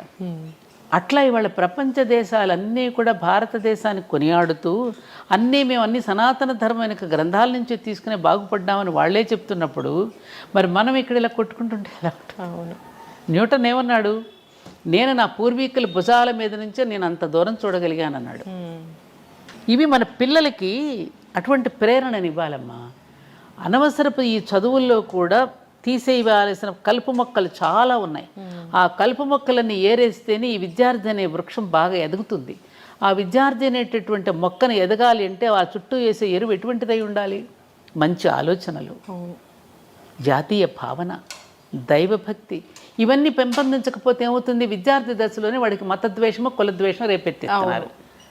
అది చెప్పకపోతే ఇది ఎక్కువైపోతుందిగా. మరి వీటిని గురించి మనం ఎందుకు పెద్దలైనటువంటి వాళ్ళు, విద్యావేత్తలు, మేధావులు పట్టించుకోవాలి కదా, ఇవన్నీ చేంజ్ రావాలి అసలు. అందుకనే నేను విద్యార్థి లోకంలో ఎక్కువగా గడపడానికి ఇష్టపడతాను లక్ష్మి. ఎందుకంటే ఆ వయసులో కనుక పిల్లలకి కనుక మనం మనసులో కనుక ముద్రం వేస్తే జీవితంలో ఎప్పటికీ మర్చిపోలేరు వాళ్ళు. ఎస్, అక్కడి నుంచే మనం మొదలవ్వాలి. మాకు చిన్నప్పుడు అదే కదా బీజం పడింది. అవును. 1వ తరగతి నుంచే మాకు పలకా బలపం తీసుకున్న ఈ అని రాసినప్పుడే ఆ అమ్మ, ఆ ఆవు, ఈ ఇల్లు, ఈ ఈశ్వరుడు, అక్కడే ధర్మార్థ కామ మోక్షాలకు ప్రతీకలే ఆ ఈ. ఓకే. ఆ అంటే అమ్మ ధర్మం, ఆ అంటే ఆవు జ్ఞానం, ఈ అంటే ఇల్లు కామం. అర్థం అంటే కదా, ఆవు ఉంటేనే కదా మనకు అర్థం, డబ్బులు వచ్చేది, సంపదనిచ్చేది ఆవే కదా. ఈ ఇల్లు అంటే అక్కడి నుంచే కదా మన కామ్యకర్మలని చేసేది, ఇంటి దగ్గర నుంచే కదా. తర్వాత ఈ అంటే ఈశ్వరుడు, మోక్షం ఇచ్చేది ఈశ్వరుడు. ఈ భావనతో మనం మొట్టమొదటి విద్యాభ్యాసం అక్కడి నుంచి మొదలు పెట్టించారు. A for apple, B for bread వచ్చేసింది కదమ్మా. అవును. ఏ యాపిల్ తినడం, బ్రెడ్, సి క్యాట్, డాగ్, మరి వీటితో నేర్పించేసేస్తే తిండి కోసమే ఉద్యోగం అనేటటువంటి, చదువు అనేటటువంటి బ్రెడ్ అండ్ బటర్ అంటారు, బ్రెడ్ అండ్ బటర్ కోసమే చదువుతున్నాం అనేది వచ్చేసింది. కాబట్టి వాళ్ళెవరో అంటగట్టి వెళ్ళిపోయినటువంటి వాటిని ఎప్పటికైనా తుడిచిపెట్టి మనదైనటువంటి విధానం, మన ఋషులు ఏదైతే ఇచ్చారో ఆ విధానాన్ని మనం అనుసరించి ఇకనైనా మనం మారితే, ఇకనైనా మారుదాం, యుగం మారుతుంది. అంటే మనం మారుదాం, యుగం మారుతుంది. ఖచ్చితంగా మార్పు అనేది. సాదాగా జీవిద్దాం, ఉన్నతంగా ఆలోచిద్దాం. అందరం యోగులు కానక్కర్లా, నిరుపయోగులు కాకుండా ఉంటే చాలు అనేది మన ఎజెండా. ఎస్, ఖచ్చితంగా మ్యామ్. చివరిగా ఒక ప్రశ్న, అంటే ఇప్పుడు ఉన్న ఆహారపు అలవాట్లు చూస్తే పిజ్జా, బర్గర్, మొత్తం జంక్ ఫుడ్, లేదా ఆన్లైన్ ఆర్డర్లో మిడ్ నైట్ బిర్యానీలు అన్నీ తింటూ ఉన్నారు. అసలు వీటన్నిటిని చూస్తే ఏమనిపిస్తుంది మీ మనసులో? ఇప్పుడు పిల్లలు తల్లిదండ్రుల మీద తిరగబడుతున్నారు, ఉద్రేకాలు. వాళ్ళకి వెంటనే ఇన్స్టెంట్గా వాళ్ళకి ఇవ్వకపోతే పేరెంట్స్ని తిట్టడము, పేరెంట్స్ మీద తిరగబట్టని చూస్తున్నాగా. అవును. కారణం ఏమిటి? ఎవరో చేసినటువంటి పదార్థాలు, రకరకాల ఆలోచనలతో చేసినటువంటి వంటకాలు, తినకూడనటువంటి ఎప్పుడెప్పుడో నిలవ ఉన్న పదార్థాలు, బ్యాక్టీరియా ఇచ్చిన పదార్థాలు అర్ధరాత్రి పూట తింటున్నారు. అర్ధరాత్రి ఎవరు తింటారు? రాక్షసులు తింటారు, నిశాచరులు అంటారు. అప్పుడు రాక్షసులు సంచరించేటటువంటి సమయం. అప్పుడు తీసుకునేటువంటి ఆహారం ఏమవుతుంది? మన ఆహారం, తినే ఆహారం మన మనసుకు చేరుతుంది. మనం తినే ఆహారం మనసుకు కూడా చేరుతుంది. సంబంధం ఉంది మనసుకి తినే ఆహారానికి. అందుకని మనం తినే ఆహారాల వల్ల మన ఉచ్చారణలో దోషాలు వస్తాయి, భావనలో దోషాలు ఉంటాయి, ప్రవర్తనలో దోషాలు కూడా ఉంటాయి. అందుకని మన పూర్వీకుల ఆహారపు వేళ యుక్తాహార విహారస్య అని భగవద్గీతలో చెప్పినట్టు ఆహార విహారాదులలో కూడా ఎటువంటి జాగ్రత్తలు వహించాలో శ్రీకృష్ణుడు భగవద్గీతలో చెప్పాడు కదా. మరి చెప్పినప్పుడు రోజు వింటున్నాం కదా, ఆ భగవద్గీతను ఎవరైనా చచ్చిపోయినప్పుడు పెట్టి వింటున్నాము. మరి అందులో ఉన్నటువంటి దీనిని మనం ఎవరైనా తల్లిదండ్రులు చెప్పాలి కదా. తల్లిదండ్రులు చెప్తే పిల్లలు వింటలేదండి అంటే వినకపోవడానికి కారణం ఏమిటి? ఏ పిల్లల లంచ్, నాకు టీచర్స్ చెప్తారు, నేను స్కూల్స్కి వెళ్తాను, ఏ పిల్లల లంచ్ బాక్స్ చూసేసినా ఏంటంటారు దాన్నమ్మా, మ్యాగీయా, నూడిల్స్, నూడిల్స్ ఇట్లాంటివే తప్ప మన సంప్రదాయపు వంటకాలు ఏ లంచ్ బాక్స్లోనూ ఉండవండి అంటే ఒక టీచర్ ఒక స్కూల్కి వెళ్ళినప్పుడు చూపించింది నాకు. తినట్లేదు. మాకు చిన్నప్పుడు పెరుగన్నము, పచ్చడి, వెన్న పూస పెట్టేవారు. వెన్న దేనికి? ఇంద్రియాలను నిగ్రహిస్తుంది. శ్రీకృష్ణుడు వెన్న దొంగిలించాడు ఎందుకు? ఆయన అస్కలిత బ్రహ్మచారి. వెన్న తినడం వల్ల మన ఇంద్రియ నిగ్రహం ఉంటుంది. వెన్నకు అంతటి గొప్ప శక్తి ఉంది వెన్నకి. అట్లా తినేవాళ్ళం. చద్ది అన్నంలో ఎన్ని పోషక విలువలు ఉంటాయో రాజీవ్ దీక్షిత్ గారు 2 గంటల ఉపన్యాసం చెప్పాడు ఆయన. అట్లా తిని పెరిగిన వాళ్ళమే. మరి ఇవాళ పిల్లలకి ఎటువంటి ఆహారం పెడుతున్నాం, ఆహారాన్ని బట్టి వాళ్ళకి లక్షణాలు వస్తున్నాయమ్మా. అందుకని ఈ స్విగ్గీలు, జొమాటోలు ఎప్పుడెప్పుడు తీసుకొచ్చి నిలవ పెడుతున్నారు. ఈ మధ్యన చూస్తున్నాం రకరకాల, ఎందుకంటే రోజు రోజుకి అదే ఆర్డర్ ఇస్తూ ఉంటే ప్రొడక్షన్ కూడా తగ్గినప్పుడు వేరే వేరే కుక్క మాంసాలు కలపచ్చు. ఏ మాంసాలు కలుపుతున్నా మనకు తెలియదు కదా. ఇక భగవంతుడికి పెడుతున్నప్పుడు ఇక వీళ్ళకి పెట్టడంలో ఇంక దోషం ఏముంటుంది? కరెక్ట్. ఆలోచించండి. వాడిది వ్యాపార దృష్టి, అమ్మది ప్రేమ దృష్టి. అమ్మ ఇచ్చే కాఫీకి హోటల్ వాడిచ్చే కాఫీకి తేడా లేదు. హోటల్ వాడిది వ్యాపార దృష్టితో ఇస్తాడు కాఫీ నీకు. అమ్మ ఇచ్చే కాఫీ కానీ, అమ్మ ఇచ్చే పాలు కానీ, అమ్మ పెట్టే అన్నంలో ప్రేమ ఉంటుంది. ఆ ప్రేమతో పెట్టిన అన్నం వలన నీకు ఆరోగ్యం ఉంటుంది, నీ ఆలోచనలో కూడా ఉంటుంది. అమ్మ ఏ ఆలోచనలతో వంట చేస్తుందో ఆలోచనలు అన్నంలో కూడా ఉంటాయి. ఇది కథ ఉన్నది మనకి. ఇది సైన్స్ అమ్మా. అందుకనే పిల్లలు, నేనదే ఇప్పుడు ఉద్యోగాల కోసం మీరు పోతున్నారు, పిల్లలకి ఎవరు వంట చేసి పెట్టమంటున్నారు. నీకున్న ప్రేమ ఆయాకి ఎందుకు ఉంటుందమ్మా? ఆయా ఎందుకు పెడుతుంది? వాడి నోట్లో పెట్టకుండా తన నోట్లో పెట్టుకుంటుంది. దేనికి సంపాదన?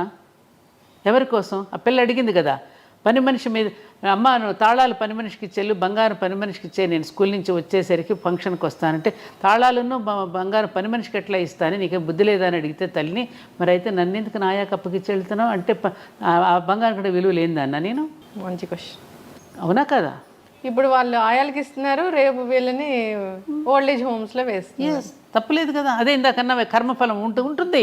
నువ్వు స్కూల్లో కుక్కేసేసి నువ్వు ఎప్పుడైతే ఆయాలకు అప్పచెప్పావో నేను పెద్ద అయినా తీసుకెళ్ళి ఓల్డ్ ఏజ్ హోమ్లో పెడతారు. తప్పేముంది? వాళ్ళదేం తప్పలేదుగా. అయ్యా ఎందుకు నీకు ఈ గొయ్యి అంటే, తాతకు తీసిన గొయ్య నీకు తీయాలి కదయ్యా. తాత మనోడు సినిమా అనుకుంటాయి. These are realities. కరెక్ట్. యద్భావం తద్భావం. మనం ఎలా ఉన్నాం వాళ్ళు ఎలా ఉంటారు. కర్మ సిద్ధాంతం. యాక్షన్కి రియాక్షన్ ఉంటుంది కదమ్మా. అందుకని ఉన్నంతలో తృప్తి పడుతూ వీలున్నంత వరకు భర్తలు ఉద్యోగాలు చేస్తూ ఉంటే కోపం వస్తుంది. హౌస్ వైఫ్ అంటే వాళ్ళకి ఒక చిన్న చూపు అనమాట. అందుకని హౌస్ మేకర్ అని చెప్పుకుంటున్నారు. హౌస్ వైఫ్ గృహలక్ష్మి లాంటి గొప్ప ఉద్యోగం ఇంకోటి లేదమ్మా. గృహలక్ష్మి అంటే అంతటి ఉద్యోగం మరొక ఉద్యోగం కాదు. గృహలక్ష్మి కాకుండా నేనేదో బయటకు వెళ్ళిపోతున్న వాళ్ళందరూ కొన్ని వందల మంది వచ్చి కష్టాలు చెప్పుకుంటున్నారు. మరి ఎలా? నీకు తెలియదే ఉంది ఏమ్మా. అందుకని మనం మారదాం. మనం తృప్తిగా బ్రతకగలిగినప్పుడు ఈ ఇబ్బందులు ఉండవు. అందుకనే కలియుగంలో అందరూ కష్టాలు పడుతున్నారు స్వామి, ఈ కష్టాలు తీరడానికి ఏదైనా ఉపాయం చెప్పండి అని నారద మహర్షి వెళ్ళి శ్రీమన్నారాయణని అడుగుతాడు. అడిగితే సత్యనారాయణ స్వామి వ్రతం చేయమంటాడు. సత్యనారాయణ స్వామి అని వేరేవాడు లేడు కదా, సత్యమే నారాయణ స్వరూపము. అందుకని సత్యవ్రతాన్ని ఆచరించమనవయ్యా, కష్టాలు ఉండవని చెప్పాడు ఆయన. అంటే నిజాలు మాట్లాడాలి. ఏంట సత్యవ్రతం? అందుకని ఆ కథలో ఎవరిని పెట్టాడు? ఒక బ్రాహ్మణుడు ఉంటాడు, ఒక వైశ్యుడు ఉంటాడు, ఒక రాజు ఉంటాడు, ఒక కట్టెలు కొట్టుకుని శూద్రుడు. అంటే 4 వర్ణాలు ఇవి, కులం కాదు. బ్రాహ్మణ అంటే శిక్షణ, క్షత్రియ అంటే రక్షణ, వైశ్య అంటే పోషణ, శూద్ర అంటే పరిచర్య, శ్రమశక్తి. ఈ 4 కనుక కమిట్మెంట్తో పని చేస్తే కష్టాలు ఉండవు. జ్ఞానాన్ని బోధించవలసిన బ్రాహ్మణుడు జ్ఞానాన్ని బోధిస్తూ, సమాజాన్ని రక్షించవలసిన క్షాత్రశక్తి సమాజాన్ని రక్షిస్తూ, ధనాన్ని సమానంగా పంపిణీ చేయవలసిన వైశ్యుడు సమానంగా రేట్లు ఎక్కువ వేయకుండా సమానంగా పంపిణీ చేసేటటువంటి ధనశక్తి, అలాగే తన శరీరంతో శ్రమతో సమాజాన్ని సేవించుకునే శ్రమశక్తి, ఈ 4 భాగాలు సమాజానికి 4 అంగాలు. ఈ 4 భాగాలు కమిట్మెంట్తో సత్యంతో పనిచేస్తే కష్టాలు ఉండవు నాయన, ఈ మాట చెప్పమని దాన్ని వ్రతంగా స్వీకరించమని చెప్పాడు ఆయన. దాన్ని ఏం చేసాం మనం?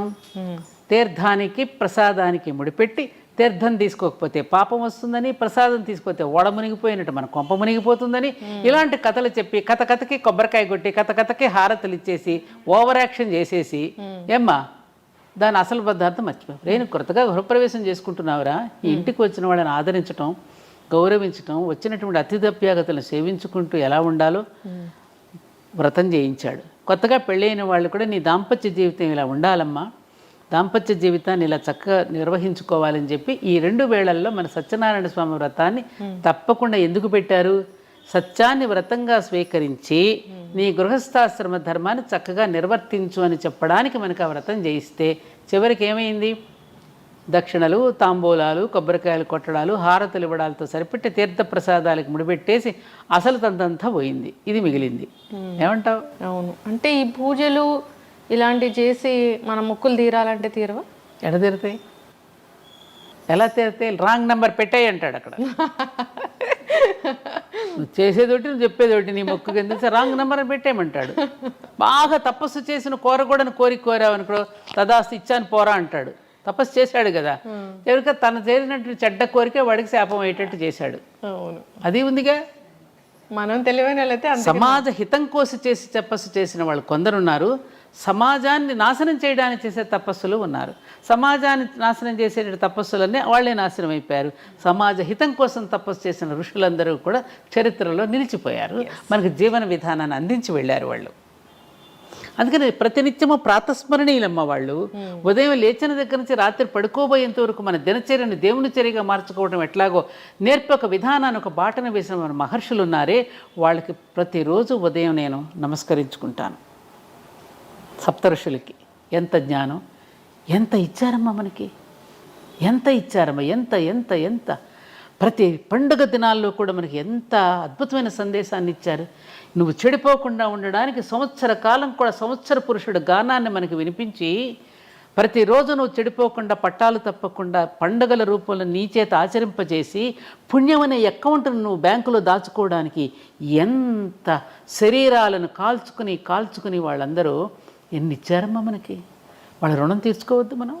ఇలా కొట్టుకోమనా, ఇలా తిట్టుకోమనా మనం వాళ్ళు నేర్పింది మనకి? ఆలోచించాలి. నేను రాగానే దీపావళి శుభాకాంక్షలు చెప్పారు మీరు దివాళీని ఎలా జరుపుకుంటారు? దివాళీ పండుగ అంటే మా ఇంట్లో మాకు బాగా ఇష్టం, ఎందుకంటే వీళ్ళు ఎక్కువగా నార్త్లో ఉండొచ్చారు కదా. తప్పకుండా ఉదయం పిండి వంటలు చేసుకోవడం, చుట్టుపక్కల ఉన్న వాళ్ళందరికీ, మా అత్తగారు నేను ఉంటే రాత్రంతా ముందు రోజు రాత్రి బాగా పిండి వంటలు ఎక్కువగా చేసి ఆ కాలనీలో ఉన్న చుట్టుపక్కల అందరికీ పంచిపెట్టడం జరిగేది. ఇప్పుడు ఎవరు రావటం లేదుగా పండుగలు సామూహికంగా భోజనాలు చేయడానికి. ఇదివరకు ఇట్లాగ ఎవరికి వారే విడిపోతున్నారు కదా, సామూహికంగా రండి అనేటువంటి పద్ధతి పోయింది. మా పల్లెల్లో ఉంటే ఆ ఉన్న కులాల వాళ్ళందరినీ భోజనానికి పిలుస్తాం. ఇది చాకలి సోదరుడు, మంగలి సోదరుడు, కమ్మ సోదరుడు, కుమ్మరి సోదరుడు అందరినీ. ఎందుకంటే ప్రతి వృత్తిలో నువ్వు సహకరిస్తున్నావు కదా ఒకరికొకరు. నేను పంట పండిస్తున్నాను, నేను పంట పండించేటప్పుడు మీరందరూ నాకు సహకరిస్తున్నారు, కాబట్టి అందరం కలిసి భోజనం చేద్దాం రండి. అన్ని కులాల వాళ్ళు వచ్చి భోజనం చేస్తే ఆ వండిన పిండి వంటలు అందరం కలిసి భోజనం చేసే విధానం మనకు పండుగల్లో ఉండేది. ఇప్పుడు రాజకీయ నాయకులు వచ్చిన తర్వాత ఈ రాగద్వేషాలు పెంచేశారు కదా అందరిలో. ఎర్షెడ్ వాళ్ళకి పెరిగాక ఎవరికి వాళ్ళే మేము రామని భోజనాలకు ఎవరు రావట్లా ఇప్పుడు. అలా అయిపోయింది ఇప్పుడు. కాబట్టి ఇంక సాయంకాలం అయ్యేసరికి దీపాలు వెలిగించుకోవడం. ముఖ్యంగా దీపాలు వెలిగించేటప్పుడు మేము చేసేది ఏమిటంటే, మనకి జీవితంలో మనం ఎదుగుతూ ఉన్న కొద్దీ మనకి సహాయం చేసేవాళ్ళు ఉంటారు. మన తాతగారులు, మన అమ్మమ్మలు, నాన్నమ్మలు, మనకి ఎవరెవరైతే మనకి ప్రేమగా చూశారో, మనకి జీవితంలో మనకి ఉద్యోగంలో కానీ సద్యోగంలో కానీ ఏదైనా ఒక వ్యాపారం ఏదో ఒక రూపంలో మనకు సహకరించే వాళ్ళు ఉంటారు. ఆ సహకరించినటువంటి వాళ్ళ కృతజ్ఞతలు చెప్పుకుంటూ వాళ్ళ పేరుతో ఒక దీపం పెడతా నేను. ఇది పలానా వారికి నాకు ఈ సహకరించారు కాబట్టి వారి పేరు మీద ఈ దీపం అని వారికి నమస్కారం చేసుకో. దాన్ని బలివైశ్వ దీపం అంటారు. ఉంది మనకి ఇది. ముందు రోజున పెడతారు, బలిదీపాలను పెడతారు. ఆ చనిపోయిన వాళ్ళందరినీ గుర్తు చేసుకుంటూ వాళ్ళ పేరు మీద ఒక దీపం వెలిగించుకోవడం, అలా దీపాలు పెట్టుకోవడం. ఇంకా సాయంకాలం పిల్లలంతా వస్తే అందరం కలిసి కాసేపు ఏదో చిన్న చిన్న టపాకాయలు వెలిగించుకొని, దీపాలు వెలిగించుకొని అందరం కలిసి భోజనం చేయడం. ఇంతకన్నా ఎస్. అందరు కూడా అలాగే చేసుకోవాలని ఎవరైనా అంతే కదా వచ్చేసి పెద్ద పెద్ద సౌండ్లు పెద్ద పెద్ద అబ్బా వద్దమ్మా అది ఆ శబ్ద కాలుష్యం అనేది చాలా ప్రమాదకరం. నేను చెప్పినా కూడా వినడం లేదు. మొన్న కూడా మా దేవాలయంలో వద్దు బాబు మీరు చెప్తే వినండిరా బాబు అంటే అంత పెద్ద పెద్ద బాంబులు ఆ మహిషాసురుడి దహనానికి. అది ఎంతమంది, కొంతమంది చుట్టుపక్కల వాళ్ళు కాస్త హార్ట్ పేషెంట్స్ కూడా ఉంటారు, వాళ్ళని కూడా మనం దృష్టిలో పెట్టుకోవాలి కదా. మన సరదాలు ఇతరులకు ఇబ్బంది పెట్టకూడదు.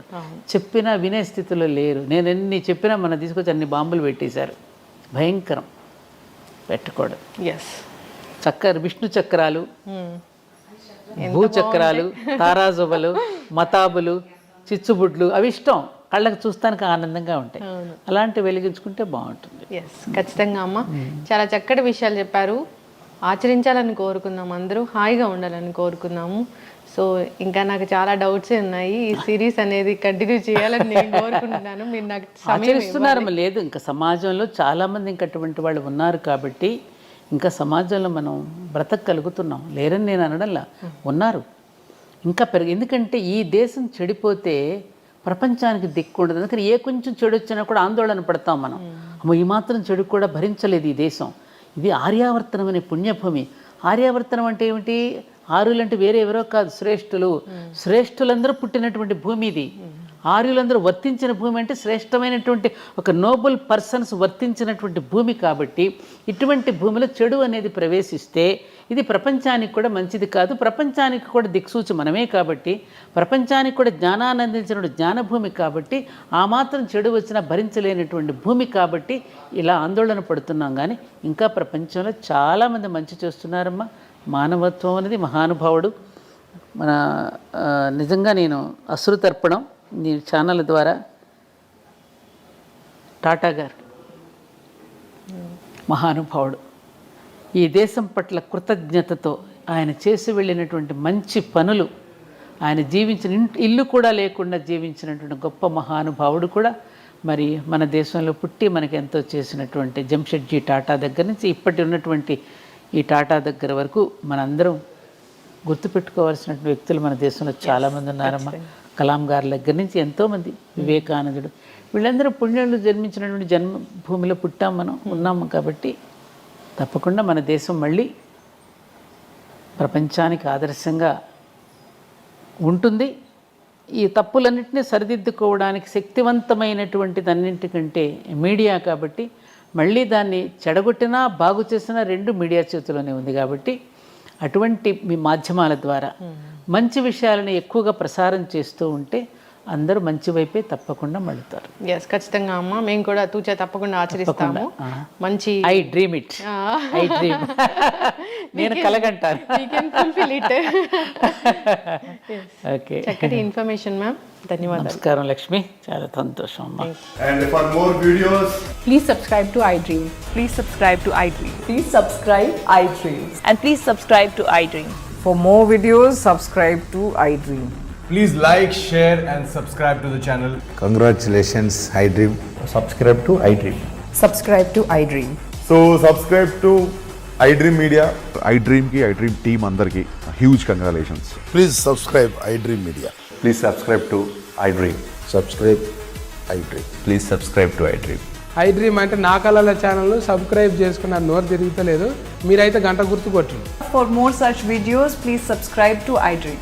Subscribe to iDream. Please subscribe to iDream. Please subscribe iDream Media. Please do subscribe to iDream. Please subscribe to iDream Media. For best entertainment and information, please subscribe iDream. And don't forget to subscribe to iDream.